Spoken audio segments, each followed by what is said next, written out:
Oi, pessoal! Vamos iniciar a aula de hoje, dia 27 de outubro de 2020. Hoje eu trouxe para vocês uma atividade de português. A gente ia fazer essa atividade no Ler e Escrever, tá? Ele fica junto com o EMAI, volume 2, que vocês retiraram na escola. E de matemática, a gente ia começar o Aprender Sempre, volume 3, que vocês também retiraram impresso na escola, aquele livro mais fininho, roxinho, tá? Só uma observação, o meu arquivo digital, tá, que eu tenho aqui do Ler e Escrever e do EMAI, ele tá com o número de páginas errado, tá? Para mim é página 138 e para vocês aparece 2 páginas a menos, tá? Então, aí seria da página 136 no livro de vocês, tá? Até a página 140, tá bom? No meu tá aparecendo da 138 até a 142, então os nossos números de páginas estão diferentes, tá? Mas a atividade é a mesma. Bom, vamos começar então pela parte de português. A gente vai estudar alguns encartes de museus, tá? São 3 museus e que a gente precisa comparar para estar respondendo as perguntinhas. Então, vamos lá. Na minha página 138, na de vocês, página 136, essa atividade 1C. Tá? Então, basicamente, pede para você ler as informações de 3 museus, tá? O Museu Ricardo Brenan, né? Que fica em Recife, o Museu Inhotim, que fica em Minas Gerais, e o Museu do Futebol, que fica em São Paulo, tá? O Museu Ricardo Brenan, basicamente, né, ele tem a exposição lá de partituras, documentos, discos e mapas, né? Além de folhetos do Brasil holandês, obras, né, de artistas como Debré, Calixto, né? Sobre paisagens das capitais brasileiras, então é mais uma parte de artes, exposição de artes e documentos, tá? E também tem uma capela lá, né? Fala que tem essa capela Nossa Senhora das Graças. Deve ser uma capela muito bonita, porque as famílias tradicionais da sociedade pernambucana fazem seus casamentos lá, então deve ser um capelão, na verdade, uma coisa bem tradicional, bem grandona, né? O Museu Inhotim, ele já tem acervos de arte contemporânea, né? E também é uma coleção botânica, então é uma parte mais aí de plantas, né? Espécies de plantas, tá? E no caso do Museu do Futebol, o nome já fala, né? Fala sobre o futebol, tá? A história do futebol, a origem dele, como ele se transformou aí num esporte tão popular, né? Aqui no Brasil. Ele é de origem inglesa, mas se tornou popular no Brasil, tá? Então, basicamente, são esses 3 museus que vocês tinham que ler os encartes para comparar e responder aí as perguntinhas. Então, vamos lá. A primeira é qual das visitas é a mais cara e qual é a mais barata. Só uma observação. No caso do Museu Inhotim, eu li o texto e eu não encontrei a informação do valor que era para entrar. Então, eu pensei, deve ser de graça, né? Porque não fala nada do valor no encarte, né? Só que eu fui buscar no site do Inhotim, se vocês procurarem o site do museu, tá? Tem valor sim, é que esqueceram de colocar essa informação no texto, tá? Mas no site do Inhotim fala que é R$ 30 o ingresso, tá? Crianças até 5 anos não pagam. Essa informação eu retirei do site mesmo, do Inhotim, tá? Então, é R$ 30 para entrar. Não estava no texto, mas quem pesquisasse no Google achava facilmente essa informação, tá? Então, a mais cara é a do Museu Inhotim, porque para entrar no Museu Inhotim é R$ 30. Para entrar no Museu Ricardo Brenan é 20. E para entrar no Museu do Futebol é 12. Então, a mais cara é o Museu Inhotim, R$ 30. E a mais barata é o Museu do Futebol, né? R$ 12 para entrar, tá? A partir das informações contidas no texto, relacionada a cada museu, identifique quais possuem atividades educativas. O que traz uma proposta de atividade educativa, não só exposição, mas atividade educativa, é o Museu Inhotim, porque ele pega a parte de arte contemporânea e coleção botânica e traz propostas de atividades educativas, tá? Aqui no texto fala, ó. Os acervos são mobilizados para o desenvolvimento de atividades educativas e sociais para o público de faixas etárias distintas.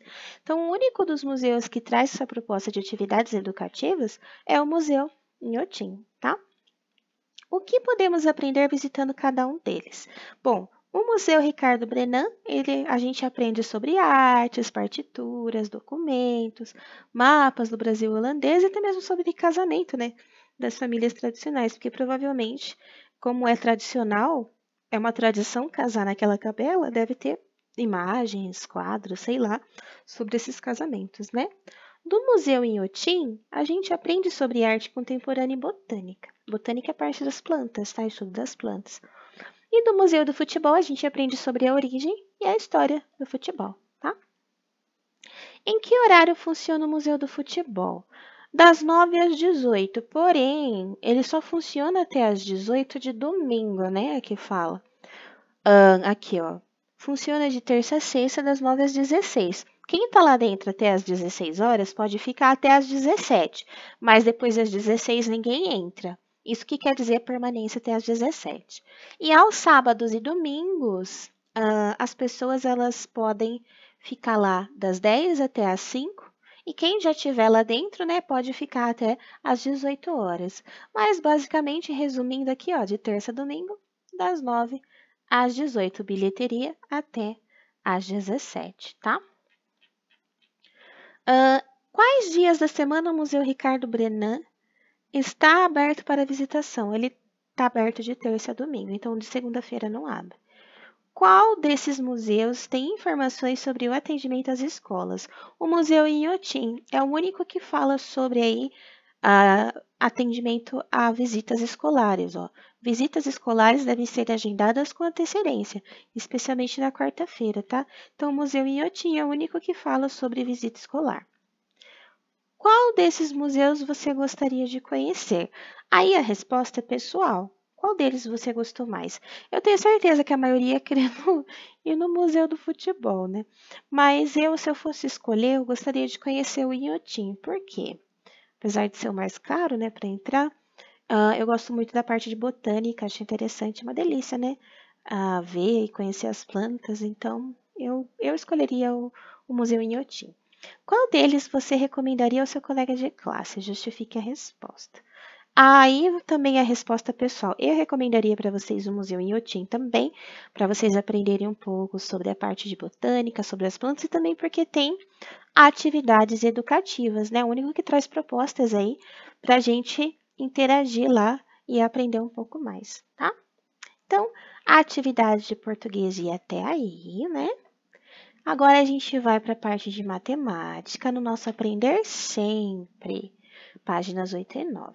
Eu acho que o Aprender Sempre, que é esse livro roxinho aqui, ó, vou te mostrar para vocês. A capinha dele. O meu tá igualzinho de vocês, ó, tá vendo? Aprender Sempre, essa capinha roxa que vocês pregaram, ó. Eu acho que tá igual. Então, páginas 8 e 9. Se não tiver igual ao número da página, vocês me avisam. Mas eu acho que Aprender Sempre tá ok. Ó. Tem aqui o sumário, né? Mas se não tiver, vocês me avisem, tá? Para mim, tá páginas 8 e 9 para fazer a sequência 1, tá? Então, vamos lá. Aqui na sequência 1, a gente vai trabalhar a medida diária. Quando a gente fala em medida de superfície, é o cálculo da medida diária. Lembra que a gente já estudou a medida de superfície, a área? Como que a gente calcula a área? Base vezes altura. Porém, essas figuras que aparecem aqui nessa atividade, elas estão no papel quadriculado, elas têm quadradinhos, tá? Então, você não precisa fazer cálculo nenhum. Basta contar todos os quadradinhos dentro delas. Se ele pedisse o contorno, né? Ou o trajeto ou o contorno, aí seria perímetro, aí você só contaria os quadradinhos de fora. Mas como está pedindo a medida de superfície, então se refere à área. Ele quer a contagem dos quadradinhos de dentro. Então, basta você contar todos os quadradinhos dentro da figura, para saber qual que tem mais, qual que tem menos, qual que tem superfície maior, qual que tem área maior. Então, vamos lá. Senhor Antônio tem 2 terrenos e precisa descobrir o espaço ocupado por cada um, ou seja, a superfície de cada um deles. Entre as figuras A e B, qual tem maior superfície? Por quê? Então, vamos lá. Eu contei os quadradinhos, tá? Se a gente contar, a gente vai ver que o A tem 24 quadradinhos, né? Aqui, 24. E o B tem 21. Se a letra A, né, o terreno A tem 24, então ele tem maior superfície. Ele tem mais quadradinhos, então ele tem maior superfície e o B tem menor. Então, vamos lá. Observamos que o terreno A possui maior superfície, pois ao contar sua área, chegamos ao número 24, enquanto o terreno B possui apenas 21 de superfície, tá? Então, aí, uma explicação entre as figuras A e B. A A tem maior área, por quê? Maior superfície, por quê? Porque ela possui 24 e o B, 21. Explique como você procedeu para dar sua resposta. Contei os quadradinhos de dentro da figura, tá? É assim que a gente descobre a superfície ou a área de uma figura que está na malha quadriculada, no papel quadriculado.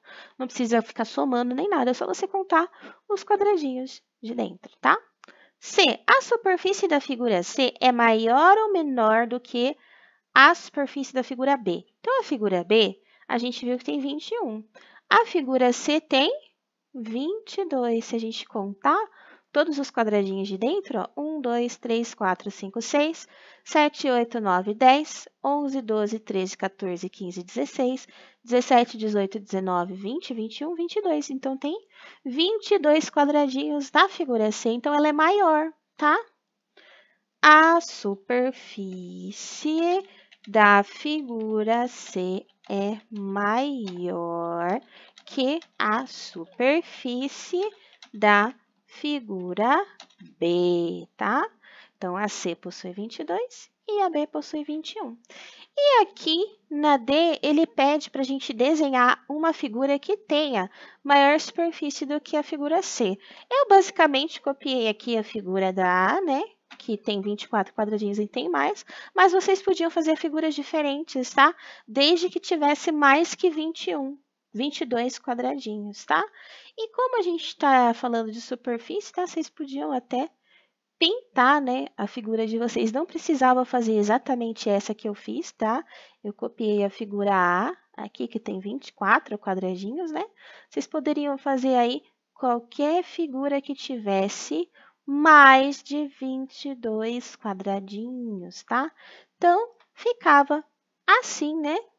A resposta da sequência 1 aí, atividade sobre superfície, tá? Então, se vocês pegarem numa prova e pedir a medida de superfície da figura, lembra que superfície é área e que basta você contar os quadradinhos de dentro. Se a figura, a maioria das provas aparece a figura assim, né? Com os quadradinhos dentro, então é fácil de você achar. Se for uma figura muito grande, aí dá para você contar os quadradinhos da base e os quadradinhos da altura. E aí você multiplica, você acha aí o valor também. Mas a maioria das figuras é pequena, dá para vocês contarem os quadradinhos de dentro e saberem a medida da área com certeza, tá? Então, as atividades de hoje foram essas, tá? Dessa terça-feira. Qualquer dúvida é só mandar para mim. Um beijo, tchau!